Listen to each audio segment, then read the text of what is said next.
Hey guys, it's Emily, and I'm actually outside recording this, so hopefully there's no super loud noises or anything. But I thought that outside would be fun because this topic is about sustainability and being environmentally friendly, so I just figured why not go out into nature for it? I wanted to explore and do some digging and find out whether or not GU really upholds a commitment for caring for the planet, which is part of their university mission statement. So, to get some insights and proper information, I spoke with the Director of Sustainability as well as the President of the Gonzaga Environmental Organization, which is a student led club here on campus. I also spoke with a freshman student just to kind of get an idea on whether or not they think that GU is sustainable based on the everyday things that they see just around campus. So, let's hear some ideas about sustainability and what the Gonzaga community is doing. My name is Jim Simon, and I am the Director of Sustainability at Gonzaga. Mr. Simon works with Gonzaga as an institution in efforts to reduce their emissions and become more sustainable. Yeah, and so can you really quickly kind of just define what exactly sustainability means? Yeah, I think a lot of people have their own definition of sustainability. I tend to think that it's not a simple definition, but I think there are four simple words that help frame it up for me, and that's enough for all forever. So how can we make sure there's enough for all beings for the longest amount of time? And so I think sustainability is something that's not new. Indigenous people have been practicing sustainability and kinship with the planet for many, many, many years. And so there's a lot to draw upon from Indigenous traditions and wisdom about how we can have a gentler footprint and impact on the planet while still being happy, successful, and good beings on the planet. Next, I wanted to know what GU's goal was. I wanted to know what their aim was with being sustainable and how they're making progress towards that. We want to have no net greenhouse gas emissions by the year 2050. That doesn't mean that we won't turn on the lights or power computers or run things. It means that we'll have, by that time, reduced our greenhouse gas emissions through kind of demand projects. So like behavior change projects, advertising, getting the word out, trying to change behavior and how we do things, changing policy and practice. And then we'll also work on supply, and that's easier because the state of Washington has made some pretty great steps in terms of providing a carbon-free stream of electricity. And then we'll need to do some work on just how we do things, how we run our buildings, how we build our buildings. And so if we do all those things, or we do many of them, we'll be able to reduce our greenhouse gas emissions even lower than they are now. After gaining a basic understanding of these goals, I wanted to know why it's difficult for an institution to adjust and reduce their emissions. I wanted to know what kind of things the university would face in making these advancements. So what kind of challenges does GU face with trying to become more sustainable? I know college campuses cannot be an easy thing to make sustainable. So yeah, there's probably a few things that go into it. I think one is just turnover. I mean, students are here for 4 to 5 years, and so it's a constant process of education and growth and change. We don't have a static population. There are staff and faculty here that are here for a little longer. But as for students, the bulk of the population, they're here for 4 years and they're gone. I think just consistency and turnover is something. I think something that we're fairly good at is mission. We have a mission that invites us to care for the planet. And I think that's very helpful. A lot of my colleagues at other schools don't have that, and they wish they did. I think another challenge that we do face is just funding. How do we pay for the things that we say that we are going to do? So we made a commitment. How do we pay for it? So I think that's a tougher piece that's going to take a while to solve and probably take some innovation. So now that I know why it's difficult to make institutional changes and why it's difficult to promote a sustainable environment within a college community, I wanted to know how the institution tracks progress. I wanted to know how they decide whether or not they're doing a good job. In terms of like progress and measuring that, how do you guys really do that? Like, do you guys look at other campuses and what they're doing and like compare and contrast, or is it just I mean, I'm sure there's not really a very concrete like checklist, but. Au contraire, there is a checklist. Oh. There is something called ASHE Stars. ASHE is a organization that we're proud to be part of. It stands for the Association for the Advancement of Sustainability in Higher Education. And they run what they call STARS, which is Sustainability Tracking Assessment Rating System. And STARS, kind of like LEED, has kind of a system of points, and it's associated with, just like LEED, precious metals. So it's bronze, silver, gold, and platinum. So we completed our first public STARS report in 2017, and we were rated bronze. And then you can do the assessment every 3 years. So we finished it up October, November of 2020. And we actually are STARS gold. So we kind of leapt through silver and got to gold, which was exciting. So gold actually isn't the highest level, there's a platinum level above that, so I was wondering what the university is doing to achieve the platinum level, as well as what STARS really means.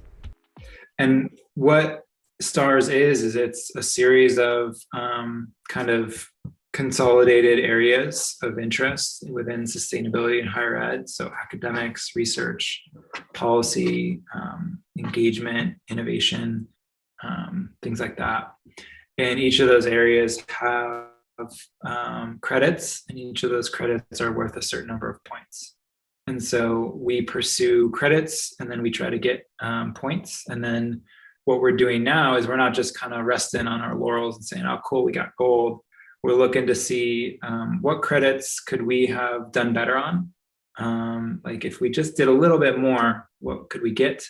And then what are the credits where we have a lot of work to do? After hearing what the university really does in approach to being more sustainable, I felt like they're doing a pretty good job.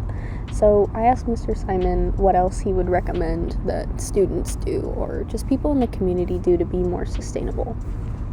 So my last question for you is, do you have a few things that you would recommend people either start doing immediately or like look into if it's something more in depth to start, reducing their own carbon footprint and to just start becoming involved in being more sustainable?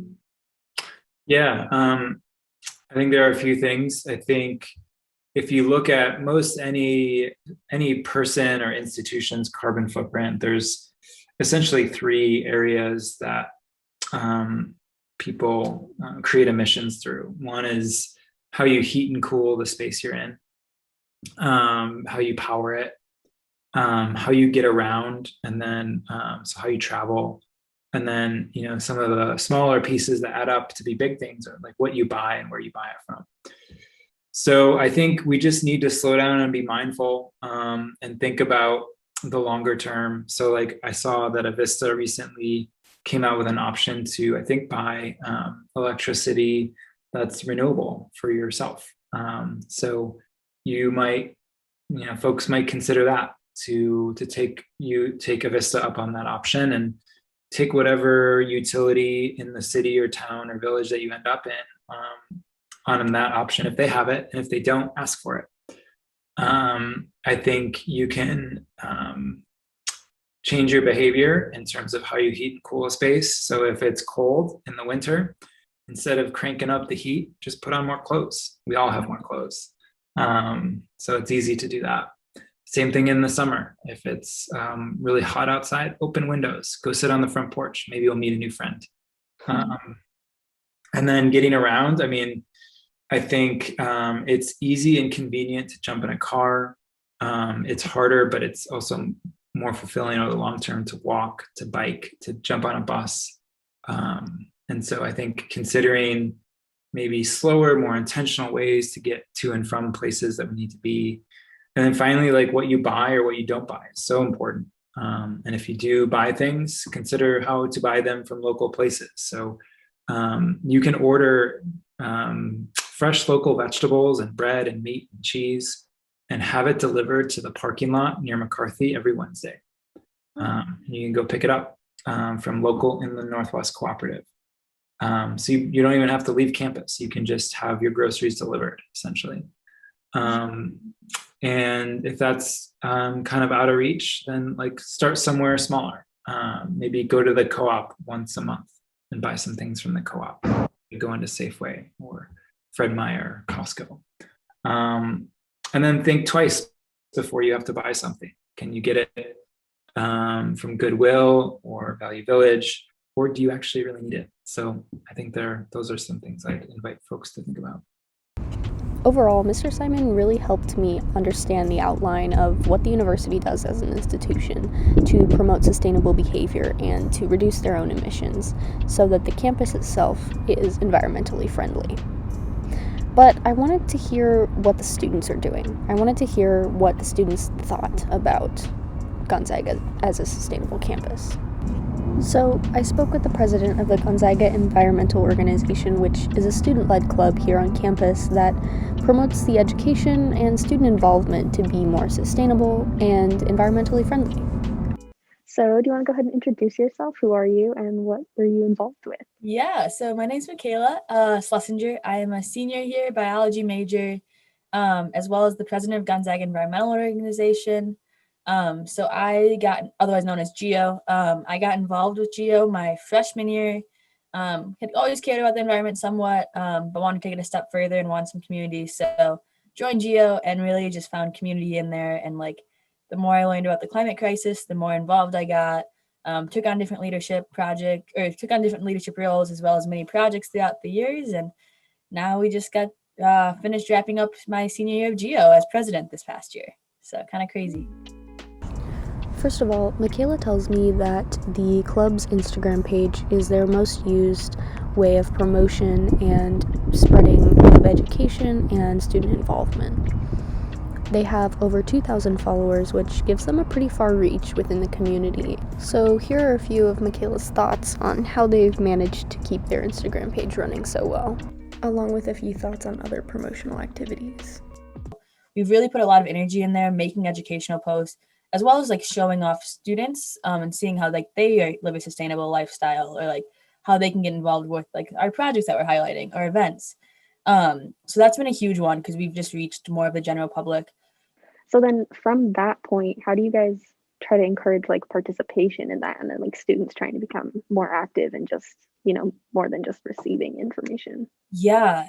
So this year has actually been really interesting because like I was really nervous going in, like just being on Zoom with a club. But we've actually grown our club pretty big this past year. So we probably have like 30 to 35 active members at every meeting. And like we used to only have probably like 15, 20. So like that's been super cool to just see this like continued support from students and keep coming back every week to continue to work on these projects. And I think we really try to focus on like, first we break up into committees. So we have 5 different committees, thrift shop, fair trade, environmental justice, fossil free Gonzaga, and waste. So within that, we have committee time for the second half of our meetings. Once we like do our education bit as a whole club, do introductions, do our events. But I think we really focused on having the committee leaders and execs like give out individual tasks for people to do. So that way they feel involved instead of just like sitting there in a breakout room, but rather like, okay, can you make this Instagram post? Or can you make this flyer for this event? So that's been something. And I think just really trying to show students that they can make change. We really focused on by like highlighting past projects, highlighting what committees are doing to be like, whoa, like that's students doing it. I can do that. So that's been big. Our service events have also been super well attended this past year. And I think people just like want in-person things and to like help the community and like the local environment. So that's also been like a thing that we've had once or twice a semester to just be like, okay, let's go out and like do this action now that we like know about it. What can we like do, even if you only have a day to give?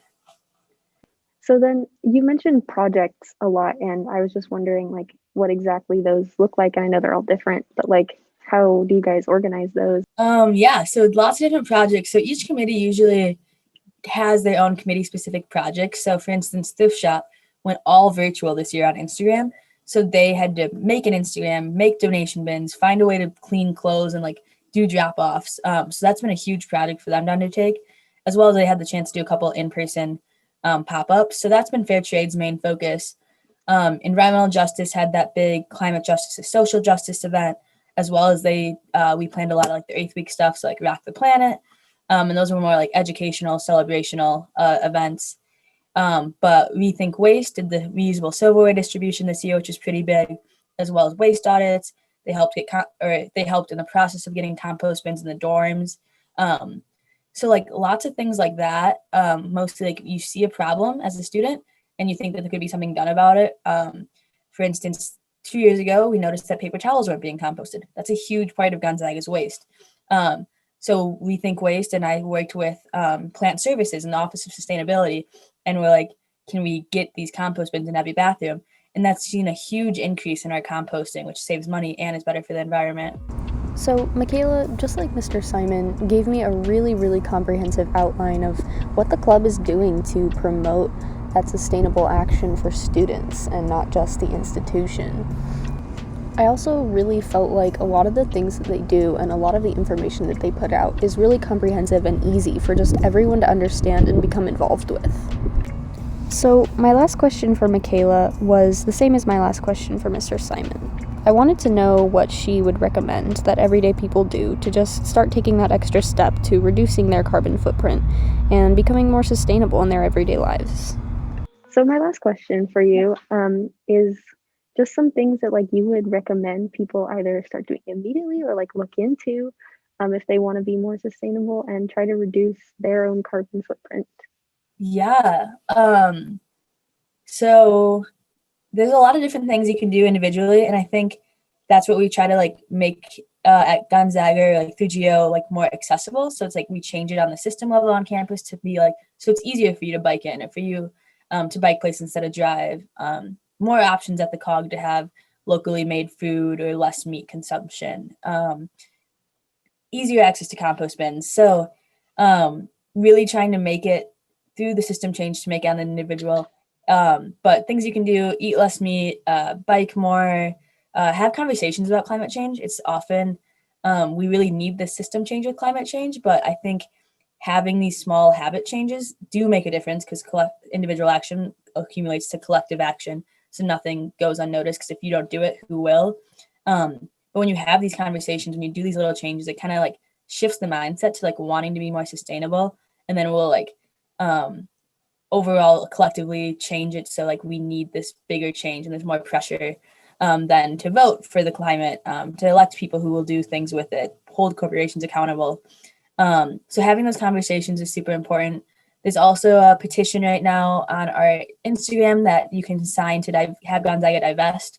So not that many people know, Gonzaga still invests 4.6% of its endowment in fossil fuels, which really does not stand with our mission for care for the planet and social justice. But yeah, also cut down on your plastics when you can. Bring your usable bags, bring your usable produce bags. Don't buy plastic bottles when you can. Buy bulk. As well as just compost correctly if you can. Just like take a couple minutes and teach yourself. There's a ton of resources out there through Rethink Waste and Gonzaga. So sources are out there. Just take the time to educate yourself, as well as thrift. There's so many items that you can buy used that don't contribute to fast fashion. So Mikaela was able to give me a really great and comprehensive outline of what GEO does to promote student involvement with sustainability, and I really look forward to following them further in the future and hopefully being involved with some of their events. Lastly, I spoke with one of my good friends, Cami, just to get a student perspective on GU sustainability based on what we see every day on campus. Oh, and just a disclaimer, we did record Cami's interview outside, so there are a few moments when the wind picks up a lot, so bear with us. My name is Cameron. I'm currently a freshman and I've been on campus both semesters. Do you think that GU is doing a good job with sustainability?